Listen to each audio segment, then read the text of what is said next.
Hello and welcome to another episode of History of Westeros podcast, a podcast dedicated to George R. R. Martin's A Song of Ice and Fire book series, as well as HBO's Game of Thrones. This episode is our spoiler-filled discussion of Season 4, Episode 9, The Watchers on the Wall. So if you haven't read the books or otherwise don't want to be spoiled, turn the video off now. Don't keep watching. We will have some even more spoiler-filled discussion at the end of the video where we talk about the previews as well as some audition videos that were leaked, as well as some production notes that were leaked as well for Game of Thrones' Emmy consideration, some directly related to the finale, which are pretty big spoilers, so we will be talking about that at the end of the video. Yeah, a lot of really interesting, juicy stuff there, things we can glean from the plot for the next episode and for next season, so that stuff's all really worth talking about, especially if you just can't wait to get more detail. But that is at the end of the video, like she said, or the audio if you're listening to this on iTunes. So you can easily avoid it if you don't want to be caught up in those things. So getting started with the episode itself, Watchers on the Walls. Of course, if you have watched our spoiler-free version of this review / analysis, then you know our thoughts on the basic plot lines. But there are some things that came up that need extra attention, things that relate to the books, things that are changed, and especially things that are changed in ways that might make it different from the books, which is not necessarily a bad thing. It's just a different thing, and it makes it interesting to try and figure out what's going to happen. So we're going to try and have some fun with those things. One of the things that is a recurring, maybe not a theme isn't probably the right word for it, but one of the things that's happened as the show has gone farther and farther along is there's been some divergences from the book. Of course, that's natural. There's things that they just can't do, and there's things that they can do that the books can't do that they want to get in there. Examples, certain characters having discussions like Tywin and Olenna. Those are great moments in the TV that can't happen in the books. But as the show goes farther along, those divergences get bigger. It's the butterfly effect. We've all heard that term before, I think. And one of those things that has a specific impact that we can point to very specifically, again, we can look at deaths that happen in the show that don't happen in the books. And that's one of those things that really catches us off guard because we're really not prepared for it. And it brings us back to, in a sense, one of the essences of Game of Thrones, which is keeping us on the edge of our seat, not knowing what's going to happen, and having legitimate tension around the lives of so many of the characters. Of course, we're talking specifically about Pip and Gren for this previous episode, but there's a lot of other examples as well. And it seems like a good time to go ahead and put out a tally of all the characters that have died in the show that haven't died in the books, and give you something to think about for how that might pull out some differences. I think Pip and Gren were killed possibly to make room for, Stannis' entourage, and Melisandre is going to be there. Jon and Melisandre are going to have scenes. Jon and Stannis will have some scenes. I really hope they do a good job of those. A little bit more on that later. But some of the other deaths that have not happened in the books that have happened in the show. Maego, with Khal Drogo's little fight scene there. And we know that Maego is still with Dany, or not with Dany. Well, has just probably confronted Dany in the Dothraki Sea there. It's not clear whether Maego is in that party with Khal Drago, but Maego is one of Khal Drago's co's, so he is alive, and Dany has sworn to make him die, screaming. So it'll be interesting to see if how they handle that. I guess they can easily drop Dany's revenge plot there. But also Dany's horse, right? Her silver. The silver is not there in the books, or is there in the books, but she's been killed. I don't know if it's a he or she. I don't know the horse. They never did an undershot to give us a clue there. But her horse is dead. It dies in the Dothraki Waste, or in the Red Waste, rather, in Season 2. Still around in the show, though. I mean, the books, you mean? In the books, yeah. I keep saying that backwards. I think she has a new silver horse, though. She has a new white horse. Oh, yeah. They just found another one for her. Remember they showed her when she had a white horse during the Slaver's Bay scene. Oh, yeah, I guess you're right. When she has the whip there. She's yeah, a white that's horse. True. I guess that's her favorite color horse, yeah, I suppose. So. Yeah, we have other Dothraki who are dead, too. Yeah, a bunch of other Dothraki, her handmaidens, they kind of messed with that a little bit. Eerie, one of them was strangled and the other one was only appeared in one episode. Yeah. But neither of them are dead in the books. So that's also a pretty small change, I guess. Missandei is the important one, really. I haven't seen Iri and Jiki do anything terribly important in the books in a while, or if at all. Not that I can recall, anyway. Perhaps they did something that I forgot about. Point me out if I'm wrong there. Also, Dagmar, who hardly counts. Dagmar Cleftjaw. He's not Dagmar Cleftjaw in the show. He's just Dagmar. He's a much younger man. He's a completely different guy. He's not this legendary hero, Ironborn fighter who people feared as the greatest fighter in the Iron Islands for a long time. So that's not really much of a change. Walter's wife. Walter's wife? Yeah. Which Walter's wife? Walter Oh, Frey. yeah, Walter Frey's wife. Yeah, you're right. She does not die in the books. That's right. Catelyn slices the throat of Jingle Bell, Aegon Frey, instead of the young wife of Walter. Lord Frey there. Yes. So, a couple of small changes there, but most of those are obviously... Pip and Gren were the largest of all of them. Yeah, I'd say so, although it so. remains to be seen what their role will be in the rest of the books. Hopefully this isn't a foreshadowing for their death soon in the books. That would be too bad if we just saw what is yet to come. We'll be missing some good Pip lines. Pip said, "The night is dark and full of turnips." And it's true. I pray for venison, my children. Something like that. They better not try to give that to somebody else. Maybe they'll have Dolores Ed saying that. Dolores Ed can say it, and I'll be all right with that. Yeah, at least they'll preserve the memory of Pip. Yeah. As far as the opening up screen time for other characters, I mentioned John and Melisandre. It'll be and Stannis, of course. It'll be interesting to see if any of the other knights make it in there. Certainly, some of the other characters that have an impact on John in A Dance with Dragons would be Axel Florent and the knight Sir Godry Faring, the knight who Godry the Giant Slayer, the one who teases John and tries to get him to duel him with his Valyrian steel blade. It remains to be seen whether any of those guys will make it. Justin Massey, Sir Richard Horpe. There's a lot of guys in Stannis' entourage. We don't know which ones they'll pick yet. We said we have some casting news, but not really any in that, not in that regard. So that remains to be seen. It'll be interesting to see how that plays out, which characters they choose to represent, or whether they just invent some new ones. But it seems like a certainty that we'll be seeing some John and Melisandre, some John and Stannis, and I really hope John and Stannis scenes are good, because there's some really good dialogue they have in the books. Those two have a lot in common. Yeah. And... good luck. You know how good they are with John and Stannis' character in the show. They really do them justice. Yeah, that's a good point. But, they don't really like Stannis, do they? I feel like John and Stannis are the two characters besides Catelyn who are the biggest in the books who D&D just don't do justice to, in my opinion. Yeah. The three biggest ones, and they're big characters. Yeah, they're really big. I feel like John's storyline this season wasn't that great. I feel like it wasn't as emotional as it should have been. I feel like we haven't seen John taking charge as much. We didn't get John's speech, though we might get a speech from him still. Yeah, since there's still some time left. I'm still waiting to see how the season ends, but yeah, there's reason for optimism, but I agree with you that John's character has been a bit, I wouldn't say gutted, that's too strong. Stannis has almost been gutted in some ways. Certain parts of his personality have been.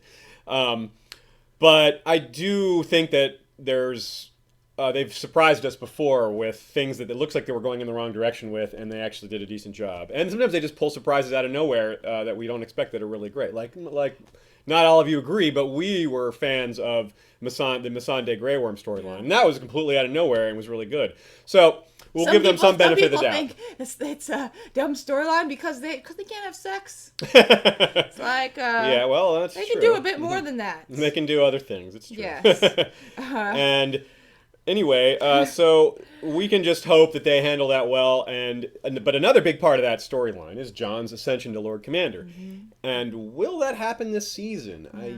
I don't think they have time for it. I don't think they have time for it. I don't think he has the support for it right this second. In any case, especially with the loss of Pip and Gren and the desolation happening. Of course, right now he's gone beyond the wall. It's kind of doubtful he'll even be back by it's true. the end of this next episode. Yeah. It'll probably be an early part of next season's plot for him. Yeah. I think that's pretty likely.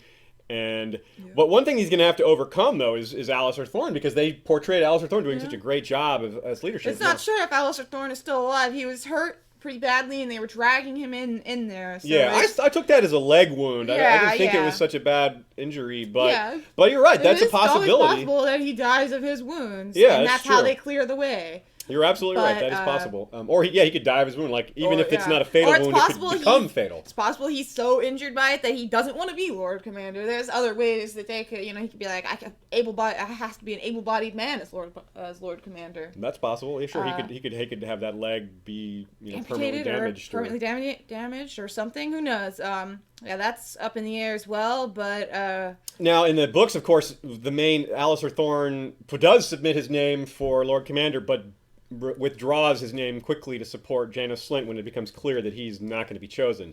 Now Slint, I don't see how Slint could be in a position to get elected given his display of cowardice. Yeah. Then again, Sam and Jilly are really the only ones who witnessed his cowardice. Gren and a few others on the wall, and Gren's dead, of course, witnessed that he was not handling himself. So Dolores Ed saw that too. People certainly were maybe like, where was Janos Slint during the battle? I didn't see him once. Yeah. It could have been some stuff like that. And not only that, but who's to say Sam will keep his mouth shut about that? Sam will be like, it was weird. I went down to get Gilly and Janos Slint was just down there. And yeah, he was looking pretty scared.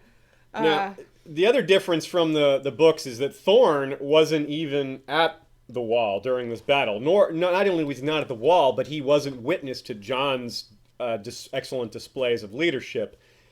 So he didn't see for himself that Jon was actually capable. He just heard people talking, and Thorne is just he's permanently bent out of shape about Jon anyway. So it's hard for him to take anything at face value. He's going to have to see it himself. But leadership isn't just about handling yourself in the battlefield. Thorne handled himself really well, of course, as well as anyone could have expected. But that's not the same thing as running the Night's Watch. There's also elements of building and stewardship. The watch isn't just about the Rangers, of course. It's not just about defending.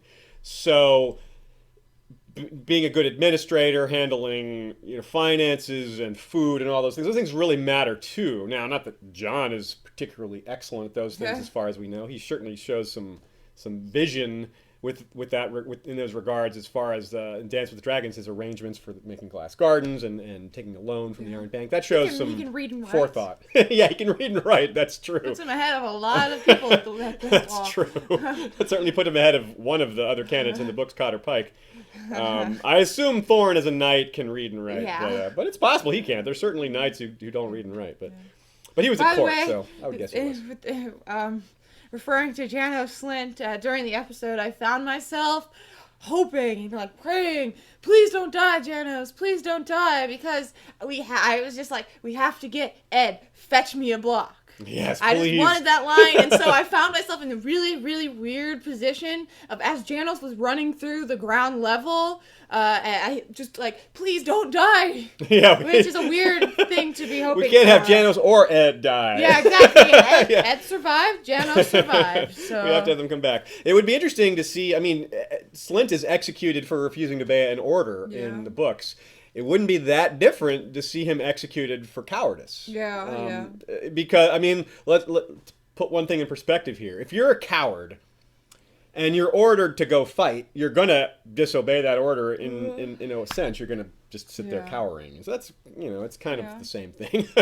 Certainly when your main duty is to be a fighter and you can't even do that.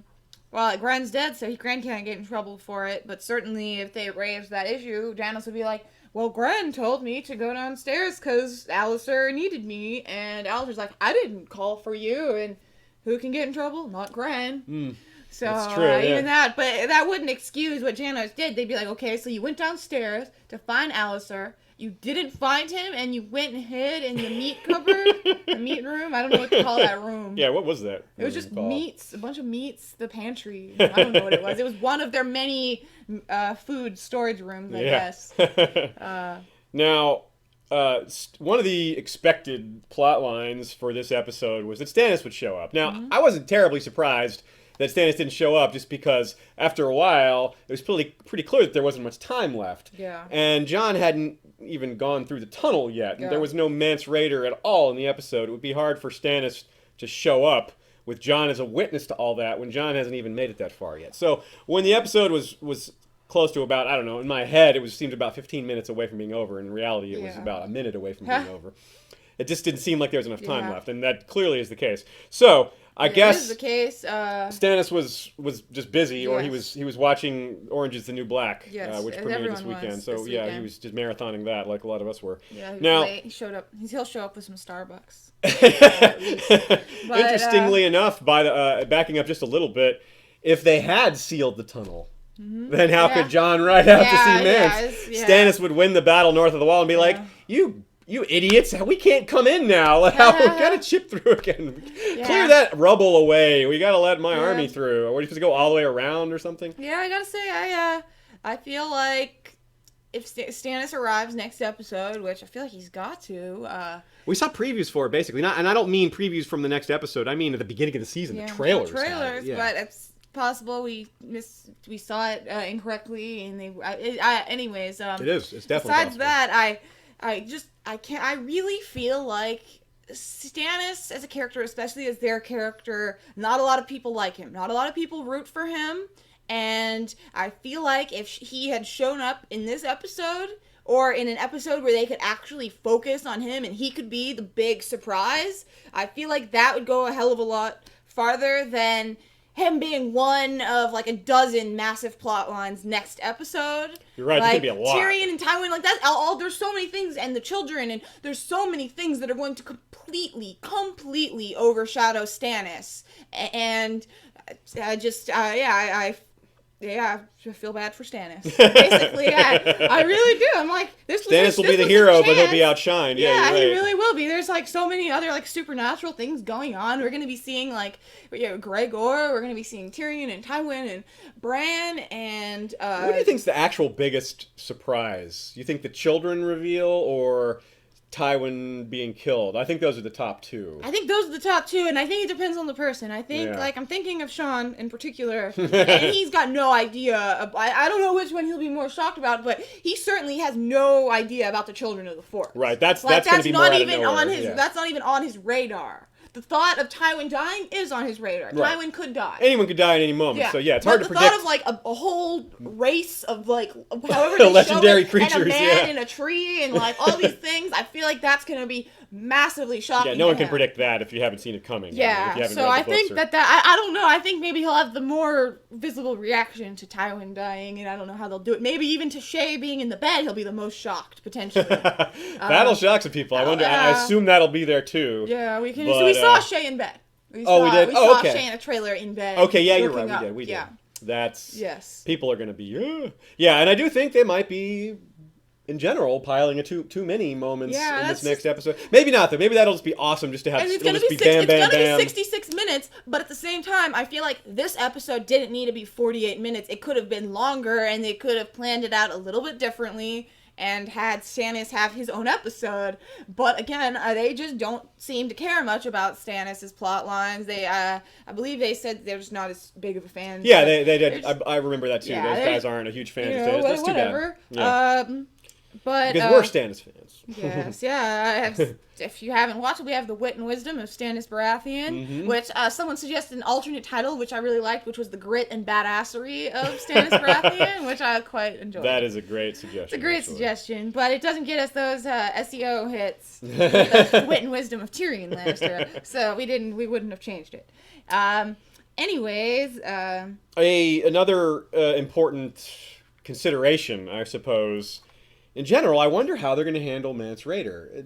Mance Rayder is going forward. He is going to be doing a lot of action type things. He's supposed to have this battle, this practice yard fight with Jon where he kicks his ass, and he's supposed to head south to Winterfell and pretend to be a bard. Are they going to have this? Ciaran Hinds, I don't know how I'm saying his name properly. Are they going to have him, who is one of the biggest actors as far as pre-existing fame and draw, one of the biggest they've had in the show? Are they going to have him do these things? I don't know. Yeah. That's really interesting. I'm really curious about that. And I have to say I'm slightly disappointed that he wasn't in the season more. Not that I blame them for not having him. I just really like that actor and was hoping to see more of him. So not really a complaint, I feel like it would have invested us a lot more in the Wall plot lines. Yeah. Again, if we had seen some stuff with the Wildlings, like we saw the Wildlings south of the Wall, Ygritte's group, and that maybe helped a little bit. But I feel like seeing Mance and his people would really get us a little bit more on the wildling side. Like, these people really just need to get to the other side of the wall before they all are killed. And I feel like they just didn't do enough with the wall stuff. It really didn't hit very hard. What do you think about Tormund? Like, I guess Tormund, they're going to have to... is a possibility. Well, Tormund, I think, is either going to replace the Thens in the marriage and starting his own family. I think either he'll do that. I also think it's possible they could use that actor to replace some Mance stuff. Yes, that's true. I think that actor could easily replace either of those two large storylines.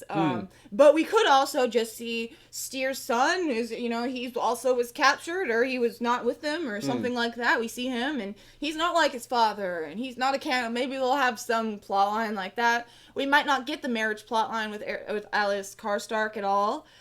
Which would be particularly disappointing to me. I thought that was one of the few really beautiful moments in the series. Yeah, well, that's that. I don't really think that the Mance stuff, with him in disguise and all that, is harder for the show to pull off.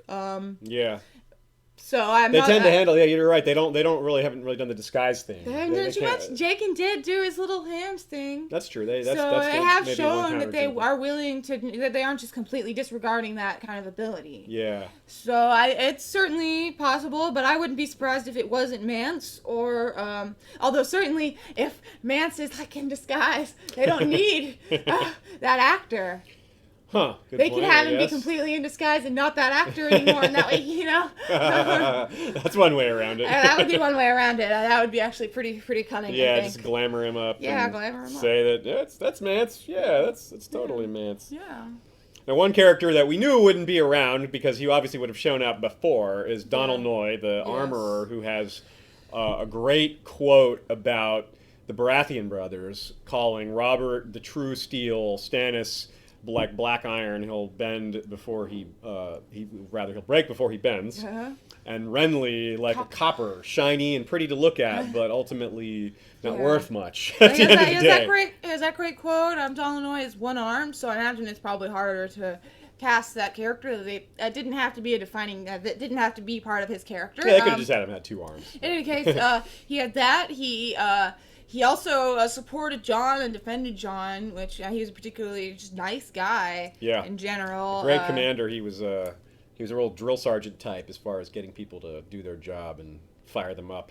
Yeah. And he also extended his analogy about Robert and them by saying that when Robert got his crown, he turned to rust. So the steel rusted because he wasn't meant to be a ruler. He was meant to be a conqueror, and he was good as a fighter, but not as a ruler. Yeah, we knew that. Donal also had he was the one in the tunnel instead of Gren, and he killed Mag, the king of giants, which is who the giant in the books was. We can't, how are we supposed to know if that is exactly who the giant was in the show? But it'll be interesting to see if we have that Gren killed the king of the giants, if that's something that Jon finds out, or if that's a plot point introduced at all that was Mag, king of the giants. I hope so. That would be really cool. Yeah, he drove his sword through his neck. Donal Noy did. That's right. It was a really impressive death, and one that stuck with me. But I understand not having Donal, though I really wish Gren wasn't his replacement. Yeah, when Gren went into the tunnel, I knew. I was like, no. Yeah. I knew what that meant. He was taking Donal Noy's place. And it makes more sense to me too. This season, I noticed them making an effort, a definite effort to flesh Gren out a little bit. And I noticed that, and I was pleased with it. And I was like, oh, they're fun. They're trying to invest us more in this Night's Watch storyline. This is what it needs.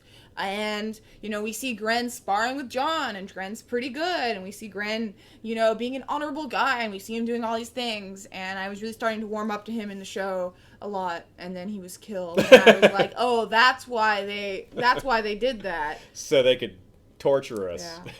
Yeah, it was interesting because, like I said, Gren's death, and I'm sure a lot of you guys thought the same thing. When you see that he was going into the tunnel, you probably guessed he was going to die there. Pip's was just so sudden. Yeah, that was just, we're just sitting there, and I think you and I both exclaimed out loud. Yeah. It was no. Yeah. Because obviously that wound was fatal. There's no getting away. There's no getting out of that one. So.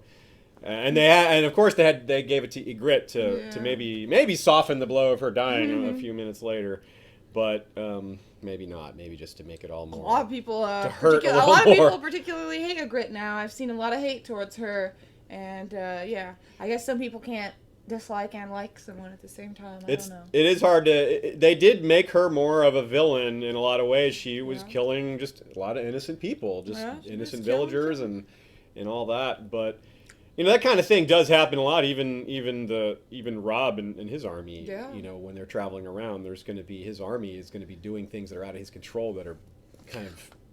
Maybe evil's too strong a word. It's not like Ygritte killed Pip in cold blood. She killed him at war, and they are trying to accomplish a goal, which is get past the wall. Well, they're to allow the other wildlings to get through the wall. Rather, they are already right. It is a bit of a moral conundrum, right? The wildlings aren't specifically interested in wiping out the Night's Watch. That's not their goal. Their goal is to escape the White Walkers. Yeah. Now. Maybe some are more misguided than others, like Steer, Some of them are just killers, and Mance has got to use his what he's got, but some of them certainly aren't as enlightened, and a lot of them are just bloodthirsty killers that are kind of set loose. But Mance knows what he's doing. He sent the terrorists, so to speak, to go do terroristic things and to put fear into the local population, into the Night's Watch themselves, and I'd say it worked. The TV show version of the Thenns were pretty terrifying, even though they're so unlike the book Thenns, which were somewhat terrifying themselves, just not so visually not so over-the-top version style. But it's certainly an interesting situation. There's a lot left to do, and I wonder how they're going to play it out, and I'm optimistic about how they'll handle Mance and the Stannis battle, but I do think they might have to rush it a little. There's just so much they have to handle. So speaking of other things they have to handle, there's a few plot lines that I think are done. Bolton and Sansa seem the most likely to not have any more on them, but even the Sansa plotline could have a little more to go this season. Yeah, she wasn't in the preview, but now just to run through a few of them, we've got Brienne and Podrick. I don't think they're done yet. And they're heading to the Vale, which is obviously different from what's happening in the books, which could mean they run across Sandor and Arya. Yeah. That seems fairly likely.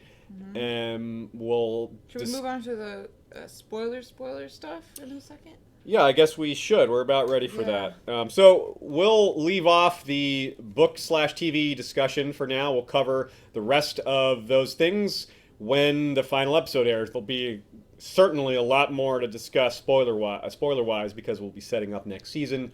Yeah. So you can expect a double episode next week as well, assuming we're not just really wrong about our predictions there.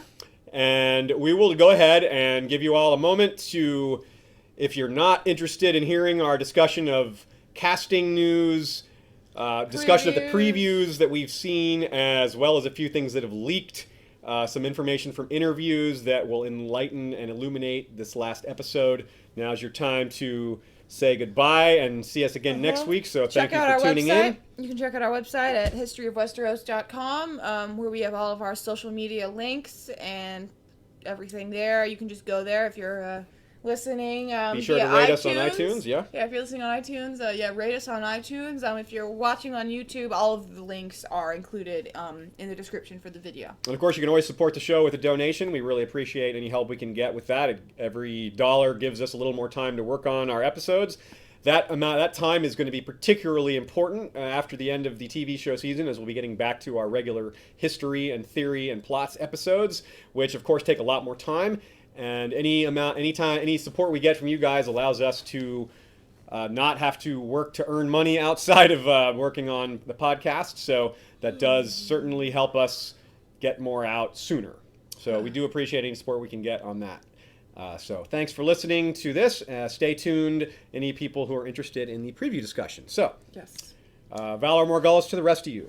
Now, so many plots that have to be wrapped up here, and we have details on, I'd say, most of them. At least educated guesses, if not leaks and specific information. We're gonna talk about. We'll go through what we saw in the previews, and in some of the previews we'll have some production notes that will give some pretty major spoilers. Yeah. The first one is that we see Mira, Bran, Jojen, and then a shot of the tree.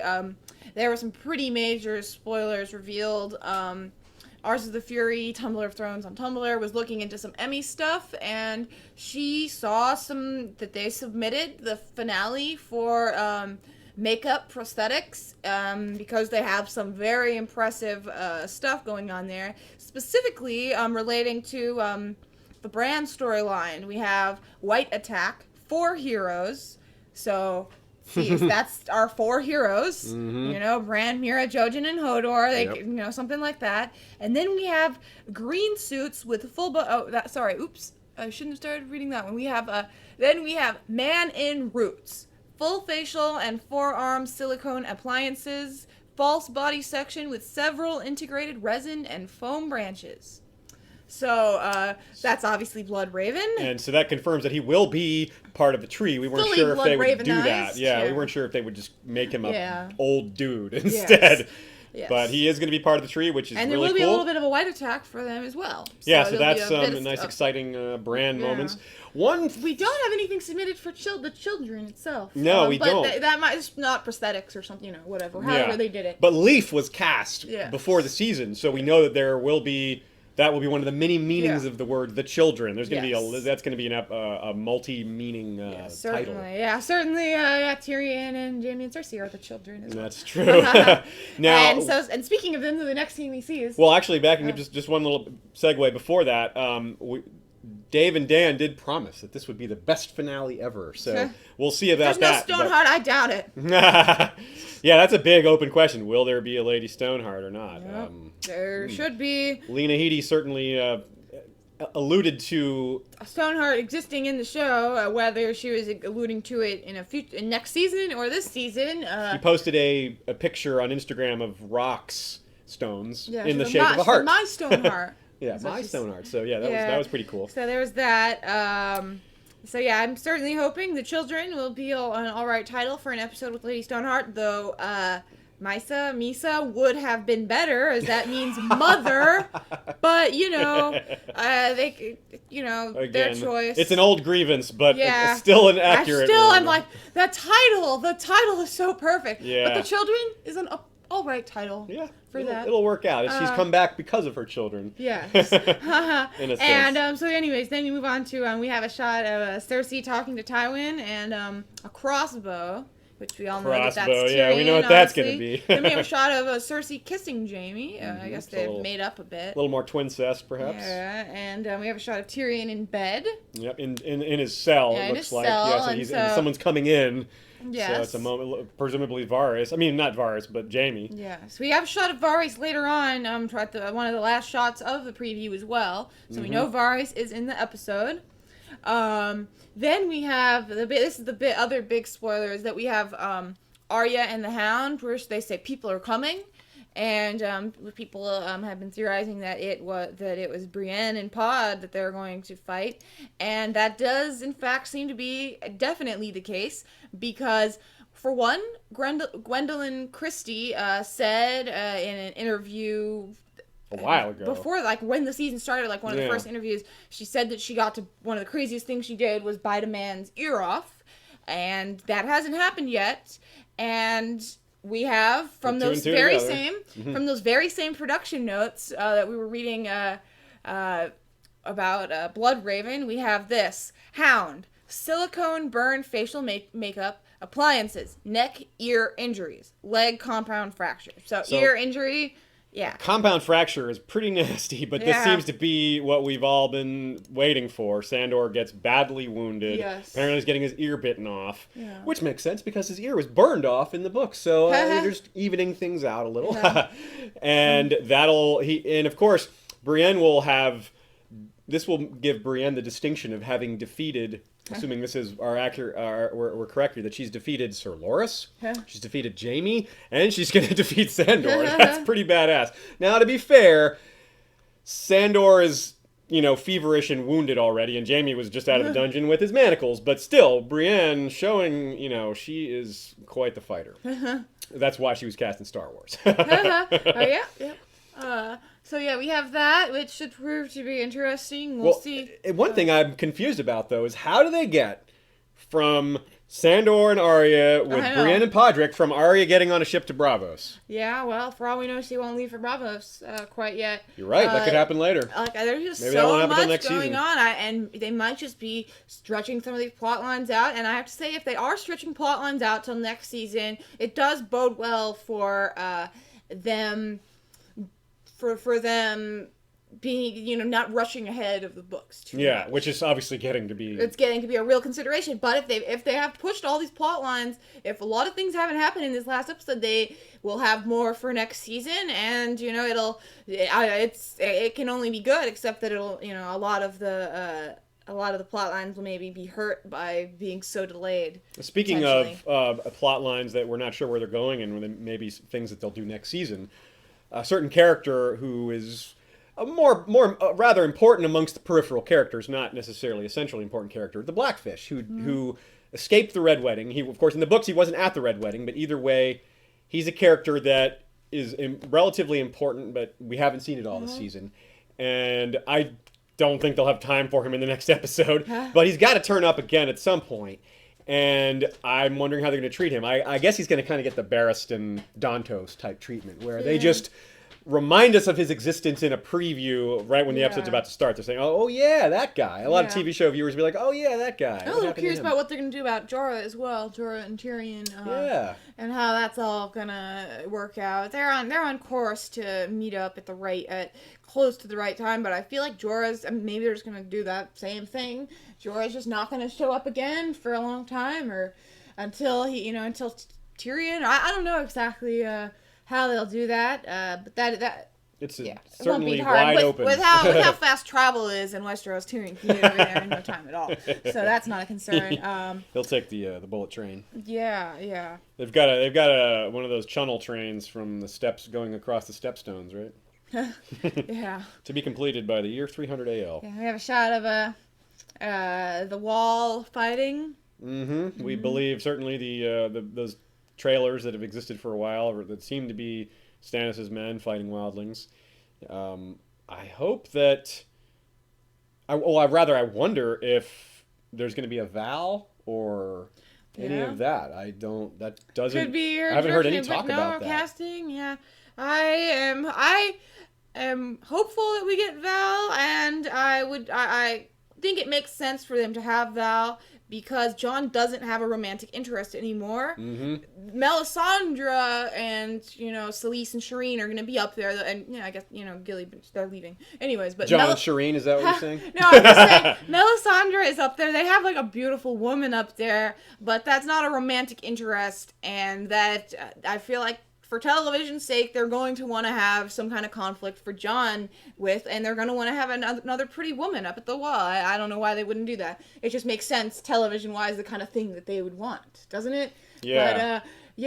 But, anyways, I would be pretty surprised if we didn't get a Val, but I don't really think she's going to be in the next episode. I feel like it would be better if she was introduced, but I think it's more likely she'll just, be introduced, I wonder if we'll get a Maester Aemon Melisandre scene. Because there's a sort of one in the books, and then Jon ships Maester Aemon off pretty quickly. Yeah, I don't. But I think we'll. I think that. Yeah, I don't think we will. I think they might skip over that maybe. But the reason that Jon shipped him off is because he has king's blood, and they're afraid of him getting sacrificed, and of course that backfired. But. But it certainly be we'll wonder. We've seen a lot of speculation that Sam won't go to Old Town at all. There was we don't know how the Old Town stuff is going to play out. I feel like it's going to be massively important though. I really think it's going to be all huge. The people introduced there are big. I think they could easily delay it for a while.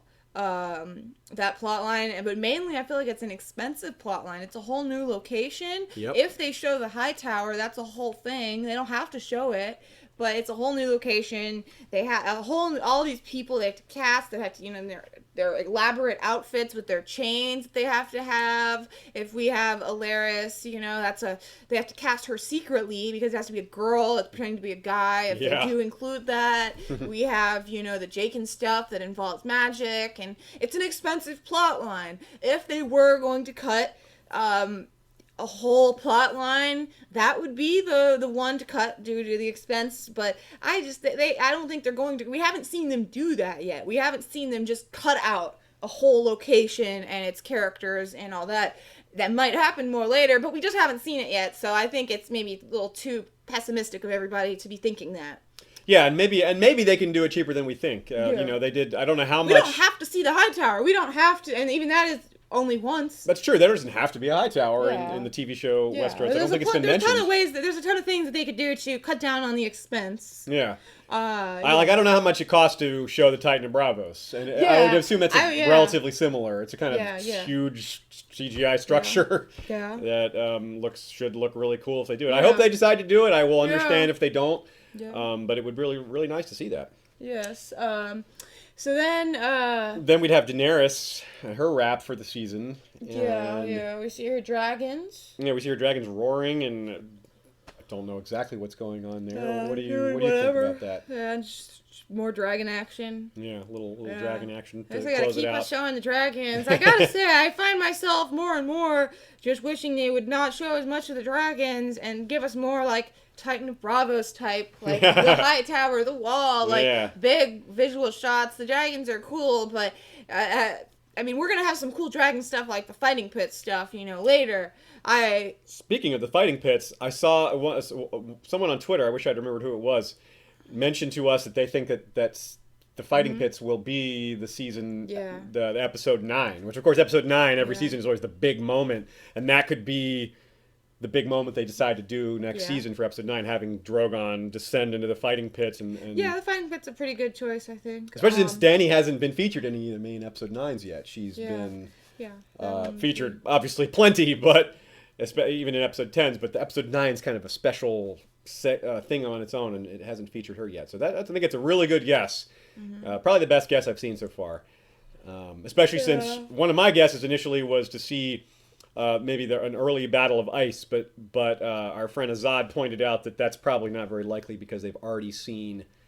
This is too similar to what we just saw. That's like a battle at the wall is a little too similar to Stannis having a battle a bit, a bit farther south. So that's I like that reasoning there. So I think I was probably wrong with my guess. So. I think that covers the preview analysis. However, we're going to go even deeper into spoiler territory by discussing some things we can infer as well as some direct knowledge bombs that come from leaked casting videos. Yes. So these are really spoilery things about what's going to happen in the plots of Season 5. So, if you don't want to hear any about that stuff, well, you should be done with this video now. Thanks again for tuning in. Valar Morghulis again on all that. All right. Anyways, so casting videos that were leaked. Well, before we get into the casting, the audition video, as I mentioned, that it's pretty much confirmed that there will be young Cersei flashback scenes. Big. They have casting call for Maggie the Frog. They have a casting call for a 12-year-old blonde girl and a 12-year-old brown-haired girl. Certainly, Malara Cersei and Malara, that seems very likely. Then we had the casting call for Obara Sand, Nymeria, and Tyene. No casting call for Arianne or Sorella. We also had a casting call for Trystane, who's aged up, but none for Sorella and Arianne. Neither of those are surprising. Arianne is, very likely that they had someone in mind, or it's a closed casting. And we are 99% sure that she is in the season because we'll get to that when we cover the casting video, the audition video, as we go through it. Okay. Anyways, but we also have no Sorella, which also doesn't make sense. That would be a very secretive casting, and it's possible that that's even delayed even further. That could be like a season 6 type thing, depending on how the whole Sam and Aemon thing, how long it takes them to do everything. Sam could just not. It would make a lot of sense for them not to have Sam at Old Town next season. potentially. And we don't have any news on any other Old Town stuff. This was pretty much all, a lot of the casting was Dornish related. No Greyjoy casting either, which is a little bit, makes me a little bit nervous, but I've been preparing myself for the possibility that they cut way back. And it's also possible that, like, Arya and those big names, that they would, have someone in mind. Yeah. And that these are just the first of many, many, many casting calls, and that, and there's that. Anyways, so there was specifically the first one we'll talk about was an Obara audition video.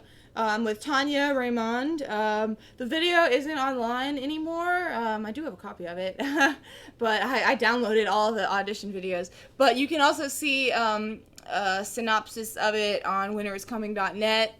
It's a little bit further back. It was from a couple weeks ago. Anyways, we have an Obara casting video where she says some very surprising things, like that Jaime Lannister was smuggled into Dorne. How about that? Yes. We also have in her casting announcement that she will be fighting a series regular. Probably Jaime. No, I don't think so. You don't think so? I think Obara would destroy Jaime. Yeah, probably. But specifically, I think Bronn might be traveling with Jaime, and he might be the series regular that Obara fights. I can't see it. If she fights Jaime, she should just win handily. So handily, yeah. I see what you did there. But maybe there's something they can do to make it more believable. I don't know. But I don't think she's gonna fight Jaime. Yeah, which but also I think someone's with Jaime. This may also lead us to believe no Darkstar will be in the show. And why was Jaime smuggled into Dorne? What's he doing down there? What's his mission? To bring back Marcella? It's confusing. I don't know what's going on. Yeah, he's smuggled into Dorne. Yeah. Not that he went to Dorne officially like Sir Balon Swan. He didn't bring the Gregor's skull there or anything like that. Oh, wait. Real quick. There was also Gregor's spoilers, and that Gregor was indeed poisoned brutally. And in the production notes, where we have Mountain, silicone appliances for infected torso wounds, silicone arm and torso for blood letting/injections. Pretty gruesome stuff. So we'll have some Qyburn action next season, most likely, and we might even see this is next episode. Right? No, I know, but I'm just saying we might have a little this next episode with Qyburn, but we'll definitely have some next season. Yeah. So, anyways, I forgot to mention that, but back to Obara and Jaime and all that. I'm not sure why he could be there. I certainly think his journey through the Riverlands is really important to his character and to our perception of him. And not only that, but we see a lot of cool characters. We see Jenna Lannister and her husband, and Blackfish, like I mentioned before. Yeah, we see all these cool characters and the desolation, and I feel like that's really important for Jaime. But that said, travel is really fast in the Game of Thrones world. Indeed, and Jaime could spend tons of time in Dorne and still have episodes in the Riverlands. And they don't even need to have that many episodes to really do it justice. So I'm not really concerned about that. I will be disappointed if he's not in the Riverlands. And I think he has to end up in the Riverlands, though, because of the Lady Stoneheart stuff. I think that he just has to end up there. It's more just a matter of, will Jaime be in the Riverlands for 3 episodes or for 1 episode? Yeah, perhaps he goes to Dorne really early in the season. And then by the end of the season, he gets to go to the Riverlands. So something like that. I personally don't think they have time for all that, but I am not going to, I wouldn't bet on it. I wouldn't bet on my guess there. I think they definitely could do both. Yeah. But I do think it's probably more likely that they just send somebody else over there, or they show it a different way. Yeah, and it's just with the Stonehearts, it seems so odd to me. I feel like we don't know where it's going, but it's a pretty massive thing. Yeah, I don't think he needs to move out. I think he's got to just end up back in the Riverlands at some point. I don't know. Yeah, I hope so. I really do hope so. Yeah. Now, the other casting news with regard to Dorne. Now, we have more casting videos. Well, also there's another casting call, which was for Aryo Hotah. Oh yeah. And they're casting a black actor for him, which is cool. Good to keep the mix going. And glad that he's in there. Snoop Dogg. Yeah, Snoop Dogg said he wanted to be a warrior. Snoop Hotah. Snoop Hotah. Yeah. From Snoop Dogg to Snoop Lion to Snoop Hotah. Yes. That I would pay extra to see that. Yeah. That would be great. I don't know how convincing of a warrior he would make, but I think it would be great. Put him in a big muscle suit or something. No explanation throughout all the interviews and everything. They're just like, Snoop Dogg as Ariel Hota. Yeah, why'd you cast Snoop? Oh, he just was the best choice for the role. Game of Stoned. Yeah. Anyways, so yeah, we also have In general, add all that together, and what do you have is a lot of Dorne next Yeah. season. That's what it Yeah. looks like, a lot of Dorne, which is, I give that thumbs up. 2 thumbs up, but Yeah. my other hand is occupied. Yes, with the my Dorne phone. plot lines for 2 thumbs me up. are particularly one of my all-time favorite plot lines, so I'm pretty hopeful. The hope of Dorne being done well has kept me going this entire season. One of the few question marks left, I suppose, is whether or not there'll be a Clinton. Yeah, that's true. There's definitely a Trystane. He's been aged up. Yeah, that's what we're about to talk about right now, is that in the casting call, Trystane was aged up to around 18 or so, and then 2 audition videos were leaked for Trystane, actors auditioning for him, exact same, so they're definitely legit.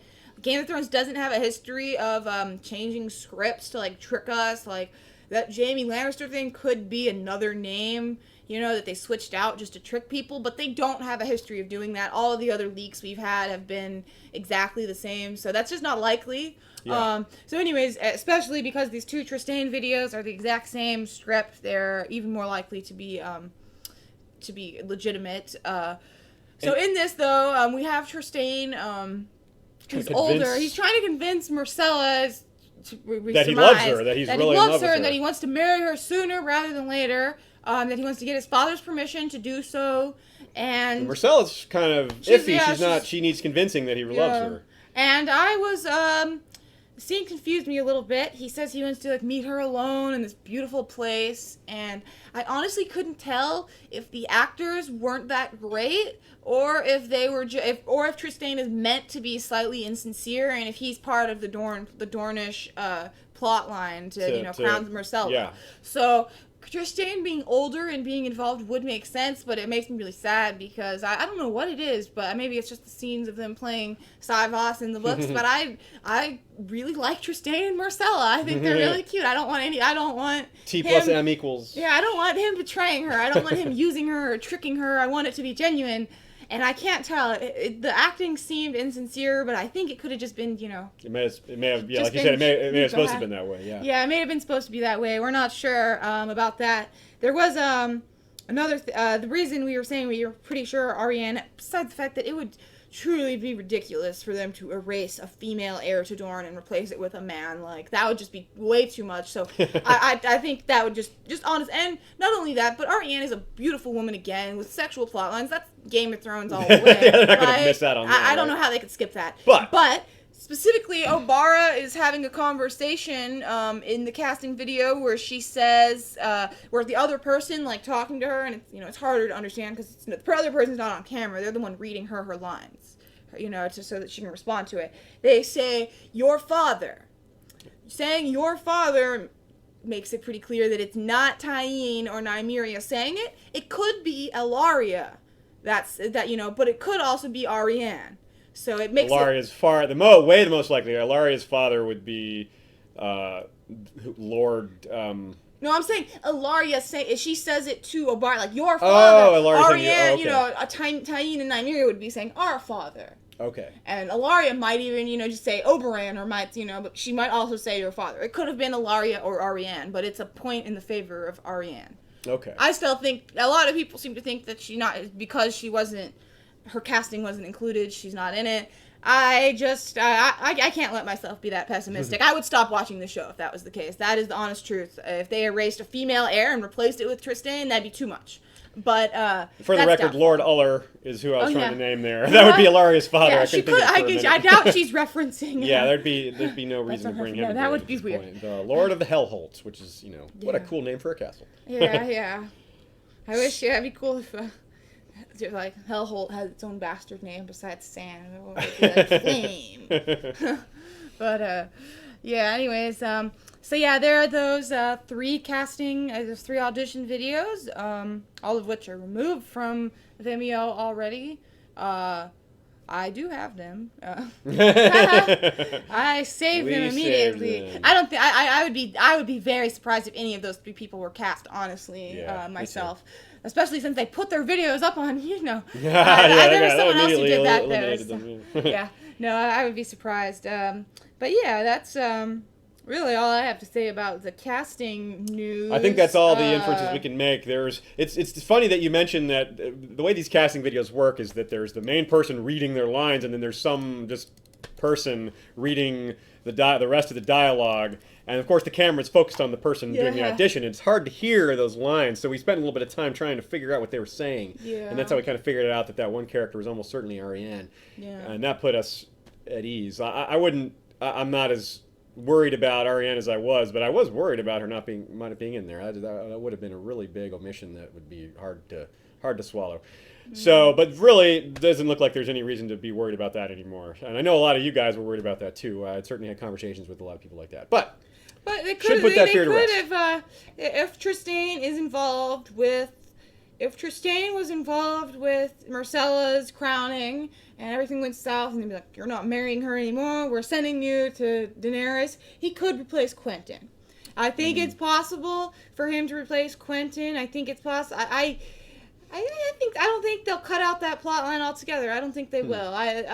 Maybe I'm just particularly optimistic today, but I feel like that's, like a pretty shocking, huge thing to happen. I feel like having more people from Westeros interact with Daenerys is only good for them in the show. So many show viewers aren't that invested in Daenerys. Having a Martell come would be, and whether it's a Martell, Quentin, or whether it's Tristane, who we've seen before, we've seen throughout the season, whichever one it is, I think people will be more invested in that.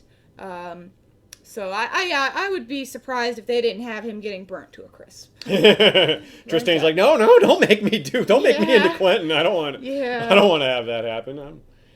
I'm happy just not being burned to death by a dragon. Yeah, and. Well, I guess that's about it. We have certainly there's always hope that there'll be more casting videos leaked, and we could learn a few more things. And if that happens before our final recording for the season, then we will certainly pass that on to you guys, as well as anything else we learn. And if any of you guys learn any juicy tidbits, pass them on to us, and we'll promote them and send them out to everybody so that we can all have all the information that we can possibly have. Well, by the way, actually, there's one thing that we didn't touch on quite as much. I think we skipped past it a little bit, is the notion of flashbacks with Maggie the Frog. That does also open up the possibility for other flashbacks, like the Tower of Joy. That would be huge. And some of you may recall... have some filmed. That's right. Some of you may recall there were attempts to film some flashback scenes for Season 1. There are stills out there of the Mad King and of Brandon Stark, Ned's brother. So they just decided it didn't work, but that doesn't mean that they won't try to do it again later, because they've clearly decided it can work for Cersei. Yeah, well, Bran, in his tree. Bran with the Werewood Network opens up all kinds of possibilities for seeing the past, and they've got to address the issue of Jon's parentage somehow, and it doesn't seem like they can. They just don't have the same tools at their disposal. That's one of the main ways show and book diverge, is you can't show thoughts, and almost literally everything we know about Jon's parentage comes from people thinking, even if it's little things like Barristan thinking, or but mostly, of course, Ned Stark thinking, and things like him never thinking of Jon as his own son from his own point of view in his own head. That's a pretty big clue, right? But there's no way for the show to do that. So we've all been wondering since Season 1 how they're going to handle that, and now it seems like they may have finally tipped their hand as to how they're going to handle it. I have to wonder I don't know how they're going to do the Cersei flashbacks. Like, are we going to be like, Cersei's going to be like sitting there, thinking?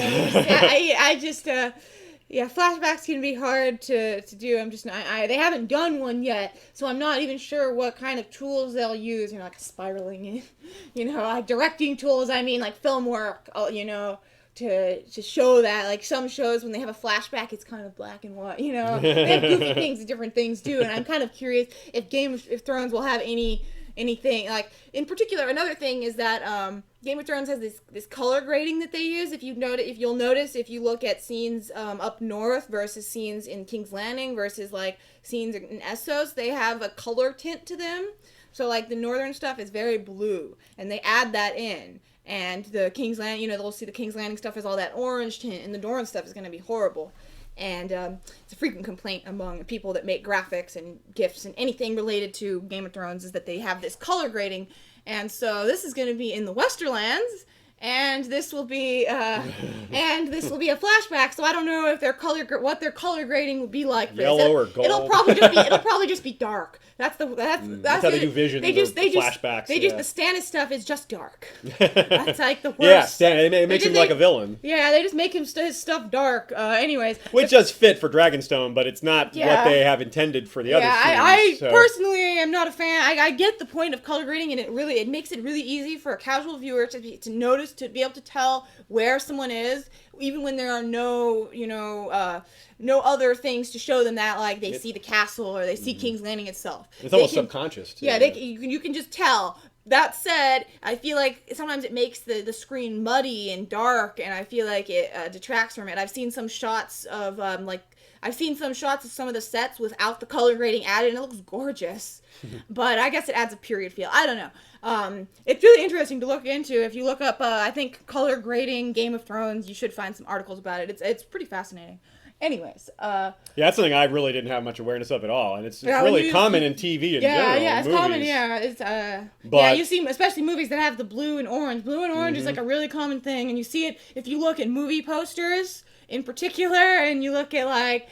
Just look at movie posters. Look at blue-orange movie poster and laugh a lot because it's ridiculous. One thing I was more aware of is how they do camera angles. It's certainly more common. I don't know how much it's done now. They probably have more sophisticated techniques for this. But back in from TV shows filmed in like the 60s or 70s, when they would show the bad guys, they would tilt the camera at an angle. So the bad guys would be crooked, and it's almost like it's possible that's where the term crooks came from. I'm not sure, actually, but the show, the old Adam West Batman was a perfect example of that, because they would really do that stuff over the top, where the camera would be really tilted. It's like they'd show the Joker, and it's like... The room is like sideways almost. It looks kind of funny, and it was really obvious. But still, sometimes it's easy to not even notice those things even when they're that blatant. It's something you kind of notice it subconsciously, and it's like it takes somebody pointing it out like Ashaya did to really say, "Oh yeah, look, that's what they're doing." Yeah, it drives me crazy now that I've noticed it. The Game of Thrones stuff, I'm like blue, blue, blue, dark, dark, dark. But I'm like the Dorne stuff is going to be so orange, like so orange. Bright shining sun of Dorne, copper and orange and yellow, all the different colors of fire mixed in there. So. I guess that about does it for this episode, folks. Certainly send in your thoughts. These casting video leaks and our inferences that we made from this information is pretty new stuff. And our method usually is to stew on information for a while, unless it's just something that we're reporting. We like to take our time in figuring things out and trying to think everything through and maybe see if we figured out all the angles. But some of these casting news things, they just come out quickly and we want to report on them right away. So we may have new thoughts on them later. We'll pass on if that does happen. Certainly in the last TV show discussion episode, which will be next week. So until then, yes. Thanks again for listening. Thanks for supporting the show. Valar Morghulis.